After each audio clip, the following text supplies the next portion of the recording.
I was standing in my wedding dress, white silk cool against my skin, when my maid of honor knocked on the bridal suite door and said the words that would split my life into before and after. "Lisa, Daniel's not here yet. His phone is going straight to voicemail." The bouquet in my hand suddenly felt impossibly heavy, white roses and baby's breath that had been perfect 5 minutes ago, but now seemed like props in a performance that wasn't going to happen. I looked at my reflection in the mirror, at the woman who'd woken up that morning ready to become a wife, and I wondered how quickly a person could become a different version of themselves. My name is Lisa Harper, and I'm 32 years old now, but this story starts when I was 29, working as a graphic designer for a marketing firm in Portland and living what I thought was the beginning of my real life. I'd met Daniel Price 2 years earlier at a friend's birthday party, one of those accidental meetings that feels destined. He was an architect, thoughtful and quiet in a way that balanced my more outgoing nature. And he had this way of looking at buildings like they were telling him stories only he could hear. We fell in love the way people do in their late 20s, with more intention than urgency, both of us old enough to have been hurt before and careful enough to build something we believed would last.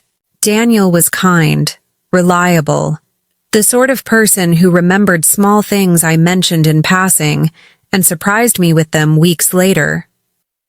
He'd bring home pastries from the bakery I'd mentioned liking once, or download a podcast I'd said sounded interesting.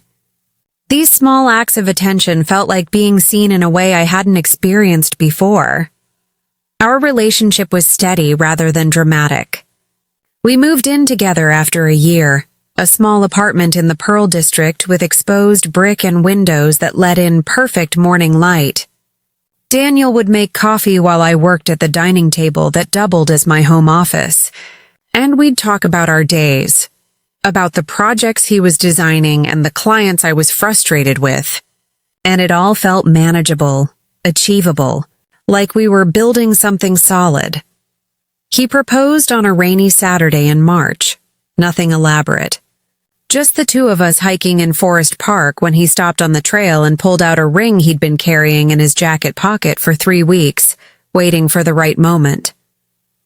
The ring was simple, a small diamond in a vintage setting he'd found at an estate sale, and when he asked me to marry him, his voice shaking slightly, I said yes before he even finished the question. Planning the wedding was mostly my domain. Daniel was supportive but not particularly interested in the details, which I understood. He was in the middle of a major commercial project, working long hours, coming home exhausted. I didn't mind taking the lead on flowers and invitations and seating charts. I worked with my mother and my best friend Jenna, and we created something small and meaningful. 60 guests at a historic mansion with gardens, a string quartet, dinner under market lights. The week before the wedding, Daniel seemed distracted. He'd always been somewhat reserved, prone to getting lost in his thoughts, but this felt different. More distant. When I asked if he was okay, if he was having second thoughts, he'd smile and pull me close and say he was just tired from work, that everything would be fine once the wedding was behind us and we could relax. I believed him because I wanted to, because we were 6 days away from getting married and questioning him felt like opening a door I couldn't close. I told myself every groom gets stressed, that it was normal, that once we were past the ceremony and into our married life, he'd relax and be himself again. The night before the wedding, we followed tradition and stayed apart. Daniel went to his brother's house for the bachelor gathering. Just a few guys having dinner and drinks, nothing wild. I stayed at my parents' house with Jenna and my younger sister Rachel. We drank champagne and talked late into the night, and I felt happy in a way that seemed uncomplicated, like I'd made all the right choices and they were leading exactly where I wanted to go. Daniel texted me at 11:30. "Can't wait to see you tomorrow. Love you so much." I fell asleep with my phone in my hand. wearing the silk robe my bridesmaids had given me with bride embroidered on the back. And I dreamed about our honeymoon in Hawaii, about coming home to our apartment as husband and wife, about the future that was starting tomorrow. The wedding was scheduled for 3 in the afternoon. I woke up at 8, had breakfast with my family, started the elaborate process of hair and makeup and getting into my dress. The photographer arrived at noon to capture getting ready photos. Everything was running perfectly on schedule. Jenna kept checking her phone for updates from Daniel's brother, confirming arrival times, coordinating the timeline. At 2:15, as we were about to head to the venue, Jenna's phone rang. It was Daniel's brother, Marcus. I watched Jenna's face change as she listened, watched her expression shift from casual to concerned to something close to panic. "What do you mean he's not there?" she said into the phone, and the room went silent. My mother stopped adjusting my veil. Rachel set down the bouquet she'd been holding. The photographer lowered her camera. Jenna listened for another minute, asked a few more questions, then hung up. She turned to me and I saw her trying to figure out how to deliver news that couldn't be softened. "Daniel's not at Marcus's house," she said carefully. "Marcus woke up this morning and Daniel was gone. His car is gone. His phone is off. Marcus thought maybe he went to grab coffee or something, but it's been hours and he's not answering."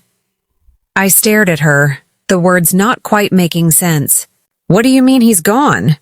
"They don't know where he is. Marcus has been calling and texting. Nothing." My mother immediately went into problem-solving mode. "Maybe there was an emergency. Maybe his phone died." "Lisa, don't panic yet. There's probably an explanation." But I was already panicking, my heart racing under the tight bodice of my wedding dress, my mind spinning through possibilities. An accident. A family emergency. Something that would explain why my fiancé had disappeared on our wedding day without a word to anyone. We waited. Jenna called the venue to stall. My father called Daniel's parents, who were already at the venue and knew nothing. Marcus drove around looking for Daniel's car. I sat on my childhood bed in my wedding dress, mascara starting to run from tears I couldn't stop, and I waited for an explanation that made sense. By 2:45, with guests already arriving at the venue, we had to make a decision. My father, his voice tight with anger and concern, called the police to file a missing person report. My mother called the venue to cancel. Jenna started texting the bridal party to spread the word. I just sat there, my phone in my hand, staring at Daniel's last text from the night before. "Can't wait to see you tomorrow." What had happened between 11:30 last night and this morning? What had changed so dramatically that he'd vanished without explanation? At 3 o'clock, the exact moment I should have been walking down the aisle, I was instead talking to a police officer in my parents' living room, still wearing my wedding dress because taking it off felt like admitting something I wasn't ready to accept. The first 48 hours were a blur of police questions, phone calls, and the surreal experience of being stood up at my own wedding while simultaneously fearing my fiancé might be dead in a ditch somewhere. The police took it seriously initially because of the circumstances, the sudden disappearance, the phone going dead, the abandoned car search that turned up nothing. Daniel's credit cards hadn't been used. His bank account showed no activity since the morning before the wedding, when he'd withdrawn $200 from an ATM. His phone's last known location was Marcus's house. His car was missing, but there were no accident reports matching his vehicle. He'd simply vanished. The wedding guests had all been notified. Some had already arrived at the venue before the cancellation went out, which meant standing in the parking lot telling people that the groom had disappeared. The looks on their faces, the mixture of shock and pity and uncomfortable curiosity, are burned into my memory. I spent my wedding night on my parents' couch in sweatpants, staring at my phone, willing it to ring. By day 3, The police started asking different questions. Had Daniel seemed depressed? Had there been any arguments? Were there financial problems? Was it possible he'd simply gotten cold feet and run? The questions shifted from where is he to why did he leave? And I felt the narrative changing, from concerned fiancé of a missing person to abandoned bride of a runaway groom. The whispers started. At first, people were sympathetic. Then, as days passed with no ransom demand, no body found, no evidence of foul play, the sympathy curdled into speculation. Maybe he'd had doubts. Maybe there was someone else. Maybe he'd been unhappy and I'd been too blind to see it. Maybe. Every theory painted me as either a victim or a fool, and I wasn't sure which was worse. I took leave from work, couldn't face my colleagues and their careful, pitying voices. I stayed at my parents' house because going back to the apartment I'd shared with Daniel felt impossible. His things were still there, his clothes in the closet, his architecture books on the shelf, his coffee mug in the sink from the morning he'd left. Going back meant confronting the physical evidence of his absence, and I wasn't ready. 2 weeks after the wedding that didn't happen, the police investigation slowed. There was no evidence of a crime. Daniel was an adult who'd left voluntarily, taking his car, his wallet, his phone. Technically, he had every right to disappear. The detective assigned to the case, a kind woman named Detective Rodriguez, sat with me in my parents' kitchen and explained gently that unless new evidence emerged, there wasn't much more they could actively do. People walk away from their lives sometimes, she said. It's not illegal. It's just cruel. After she left, I went up to my childhood bedroom, the same room where I'd gotten ready for a wedding that never happened, and I pulled out my phone and did something I'd been avoiding. I started going through Daniel's social media, his email that I had the password to, looking for clues I might have missed. What I found was nothing. No secret girlfriend. No mysterious payments. No troubled messages. Just a normal life right up until it stopped. The last thing he'd posted on Instagram was a photo of us from the week before the wedding, sitting at our favorite coffee shop. Captioned, "1 week until I marry my best friend." The comments were full of congratulations and heart emojis. I stared at that photo, at our smiling faces, and I couldn't reconcile it with a man who would disappear without explanation. A month after the non-wedding, the bills started coming. The venue still charged us 50% for canceling within 30 days. The florist wanted payment. The photographer had a cancellation policy. The honeymoon was non-refundable. I was looking at tens of thousands of dollars in debt for a wedding that never happened. And Daniel's half of our joint savings account had been withdrawn 2 days before the wedding, something I only discovered when I checked the balance to pay the venue. He'd taken half of everything. Not all of it, which would have been obviously theft, but exactly his share. Like he'd planned it. Like he'd known he wasn't coming back. I called Detective Rodriguez again, told her about the money. She made notes, but her tone suggested this wasn't the smoking gun I thought it was. He was entitled to half the money. The timing was suspicious, but not criminal. I hung up feeling more foolish than vindicated. My friends tried to help. Jenna came over almost daily, bringing food I didn't eat and movies I couldn't focus on. My sister Rachel offered to hire a private investigator, but I didn't have money for that after paying the wedding debts. My parents were supportive, but I could see the questions in their eyes. Had I missed signs? Had I ignored red flags? I started doubting everything. Every conversation, every moment, every assurance Daniel had given me. Had any of it been real? Or had I built my entire future on a foundation of lies, and he'd simply gotten tired of pretending? 6 weeks after Daniel vanished, I finally went back to our apartment. I'd been paying rent from my meager savings because the lease had both our names, and I couldn't break it without penalties I couldn't afford. Walking through that door felt like entering a tomb. Everything exactly as we'd left it, but emptied of life. I'd come to pack his things, to box up his life, and make room for mine. I didn't know where I'd send his belongings, but I couldn't keep living in a museum of our relationship. I started in the bedroom, folding his clothes mechanically, emptying his dresser drawers.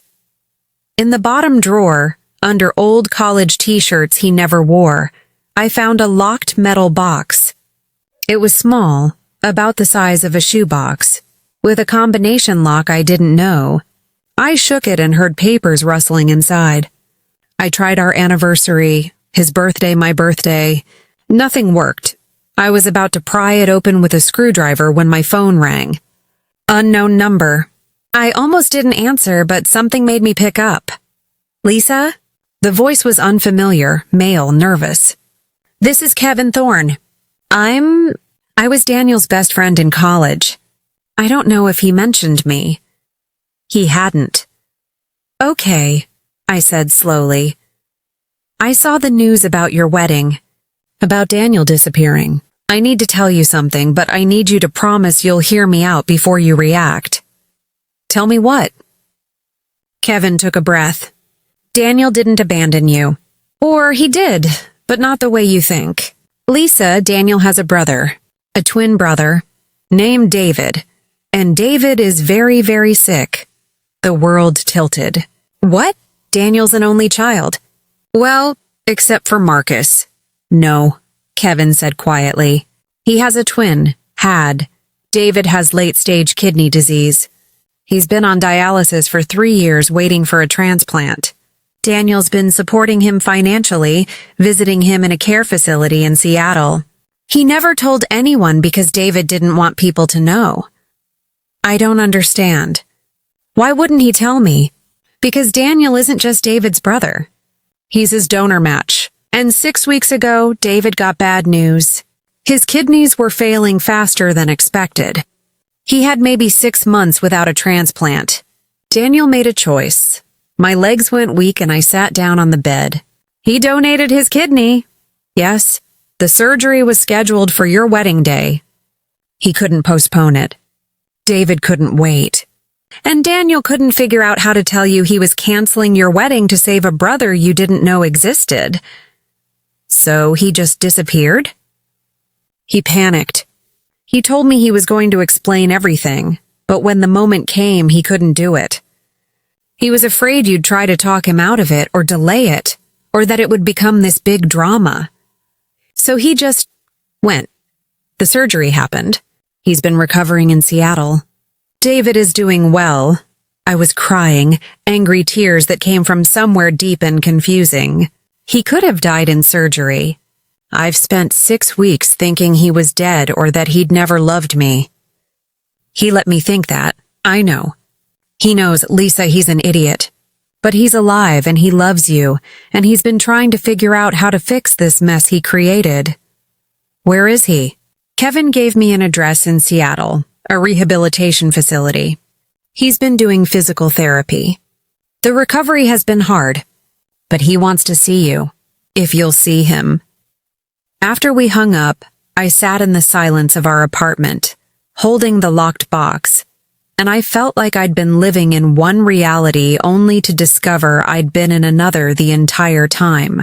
Daniel had a twin brother, a secret life of caretaking and sacrifice I knew nothing about. He'd chosen to save his brother over marrying me, but he'd done it in the most cowardly, destructive way possible. I looked at the locked box again and tried his brother's name. David. David, using the number pad. The lock clicked open. Inside were photos. Daniel and another man who looked exactly like him, identical twins at various ages. Hospital bracelets. Medical bills. Letters between brothers. And a note in Daniel's handwriting dated the week before the wedding. If you're reading this, I've either told you the truth or I've run. I'm sorry, Lisa. I'm so sorry. I love you, but I can't let David die when I can save him. I should have told you from the beginning. I should have been brave enough to trust you. Please forgive me. I didn't go to Seattle immediately. I needed time to process what Kevin had told me, to sit with the anger and hurt and confusion. Daniel had saved his brother's life, which was noble, but he'd destroyed our relationship in the process, which was unforgivable. Or was it? I couldn't sort out my emotions, couldn't decide if I was relieved he hadn't simply abandoned me or furious that he'd kept such enormous secrets. I went back to work, needing the routine and structure. My boss was understanding, and my coworkers were kind, tiptoeing around me like I might shatter. I threw myself into projects, working late, taking on extra clients, anything to keep my mind occupied. In the quiet evening hours, I'd read through the papers in Daniel's box. Medical reports about David's condition, letters between the brothers, Daniel promising to be David's donor when the time came, David begging Daniel not to sacrifice his life plans. A timeline of deterioration, hope, setbacks, an entire relationship I'd known nothing about because Daniel had kept it locked away. I talked to my therapist, a calm woman named Dr. Brennan, who I'd started seeing after the wedding disaster. She helped me untangle the knots of my emotions, separate the hurt of being lied to from the understanding of why he'd felt trapped. He made choices that hurt you, Dr. Brennan said during one session. That's true and valid and you're allowed to be angry about it. But he also made choices that saved his brother's life. Both things exist at once.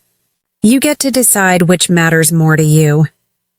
3 months after the wedding day, I made a decision. I needed to see Daniel, to hear his explanation in his own words, to understand how we'd gotten here.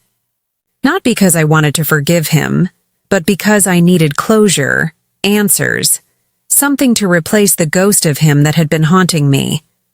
But I wouldn't go to Seattle broken and desperate. I'd go strong on my terms. I started a project I'd been thinking about since the nightmare of canceling my own wedding.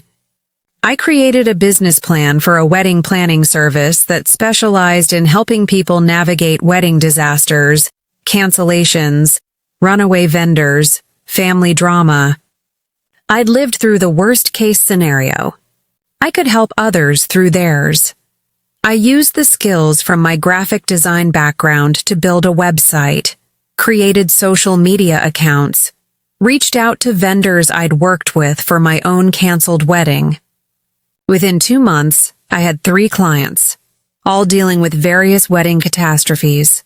Helping them felt redemptive, like taking my own pain and transforming it into something useful. My business, Grace Under Pressure Wedding Services, grew slowly but steadily. I wasn't making much money yet, but I was building something that was entirely mine, not dependent on anyone else's choices or promises. I moved out of the apartment I'd shared with Daniel into a small studio I could barely afford, and I decorated it with things I'd chosen without considering anyone else's taste. 4 months after Daniel disappeared, I was ready. I drove to Seattle on a Saturday, the address Kevin had given me programmed into my GPS, my heart steady for the first time in months. The rehabilitation facility was nicer than I'd expected, more like a hotel than a hospital. I checked in at the front desk, gave Daniel's name, and was directed to a shared lounge area on the 2nd floor. He was there, sitting in a chair by the window, thinner than I remembered, with the careful movements of someone still recovering from major surgery. He looked up when I walked in, and the expression on his face was everything I'd imagined. Relief and fear and hope and shame all tangled together. "Lisa?" he said, starting to stand. "Don't," I said, not unkindly. "Just stay there." I sat in the chair across from him, and for a minute we just looked at each other. 2 people who'd planned to spend their lives together and had instead spent 4 months apart with an ocean of hurt between them. "Thank you for coming," he said finally. "I wasn't sure you would." I almost didn't. Kevin told me everything. About David. About the surgery. About why you left. I'm sorry, Daniel said, and his voice broke. God, Lisa, I'm so sorry. There's no version of this where I don't sound like the worst person in the world. But I need you to know I didn't want to hurt you. I just couldn't figure out how to tell you. So you didn't tell me at all. You just vanished. You let me think you'd had second thoughts or that something terrible had happened to you. You let me plan a wedding knowing you weren't going to show up. I kept thinking I'd find the right moment to explain. About David, about the surgery, about everything. But every time I tried, I'd think about your face. About how hurt you'd be that I'd kept this secret for 2 years. And I'd panic and stay quiet. Tell me about David, I said. Tell me everything you didn't tell me before. So he did. He told me about growing up with a twin brother who'd been sick from childhood, genetic kidney disease that had slowly destroyed David's organs over the years. He told me about being tested as a donor match, about promising David that when the time came, he'd give his brother one of his kidneys. He told me about keeping David's existence secret because David was intensely private, ashamed of his illness, and didn't want to be the reason Daniel's relationships ended when people found out about the obligation he carried. I should have told you on our first date, Daniel said. I should have said, I have a twin brother who's sick, and someday I'm going to donate my kidney to him. But I didn't, and then we were 6 months in, and it felt too late. And then we were moving in together and I still hadn't told you. And then we were engaged, and I'd built this whole relationship on the foundation of this enormous lie. Did you love me? I asked. Or was I just a convenient distraction from your real life? I loved you, he said fiercely. I love you. You weren't a distraction. You were the best part of my life and I ruined it because I was a coward. You saved your brother's life. Yes, but I destroyed ours in the process. I looked at him, this man I'd planned to marry, who looked like a stranger now. How's David? He's doing well. The kidney is working. He's off dialysis. He'll need immunosuppressants for the rest of his life, but he has a future now. A real one? I'm glad, I said, and I meant it. I'm angry and hurt, and I don't know if I'll ever forgive you for how you handled this. But I'm glad David is alive. What about us? Daniel asked, and I heard the desperation in his voice. Is there any chance you could forgive me? Could we start over? I'd thought about this question for 4 months. I'd imagined this conversation 100 different ways. In some versions, I forgave him immediately. In others, I walked away without looking back. But sitting here, facing the real Daniel instead of the imagined version in my head, I knew the truth. I don't know, I said honestly. You lied to me for 2 years. You left me standing at the altar. You let me think you'd abandoned me when you were actually doing something incredibly brave. Both things are true. You're both a hero and a coward, and I don't know how to hold those two truths at the same time. I'll wait, Daniel said. However long it takes. If there's even a chance, don't wait for me, I interrupted. I'm not saying never, but I'm not saying yes either. I need time. I need to figure out who I am when I'm not planning to be your wife, when I'm not trying to understand why you left. I need to build my own life. Okay, he said quietly. Can I ask what you're doing? Kevin said something about a business. So I told him about Grace Under Pressure, about helping other people navigate wedding disasters, about turning my worst experience into something useful. As I talked, I saw his face change, saw something like pride mixed with regret. That's amazing, he said. You always were stronger than you gave yourself credit for. I had to be, I said. You gave me no choice. That was 8 months ago. Daniel and I have seen each other a few times since that first meeting in Seattle.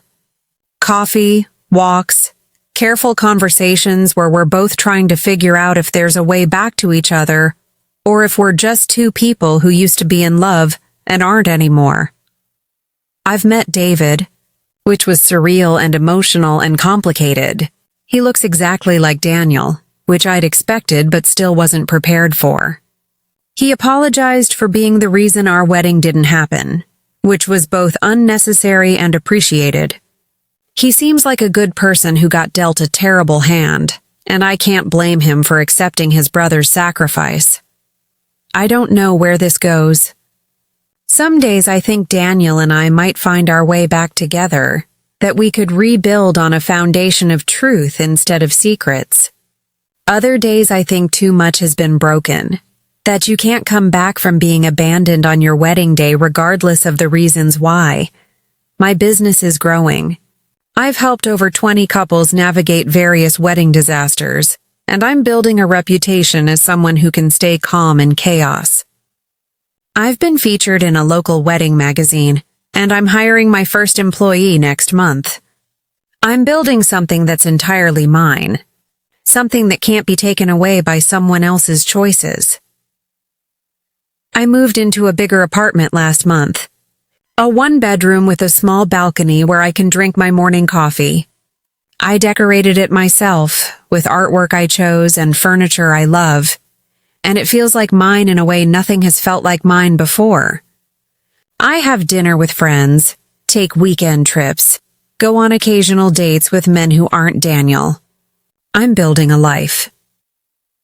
Daniel is back in Portland, living with his brother Marcus, working part-time as he continues to recover from the surgery.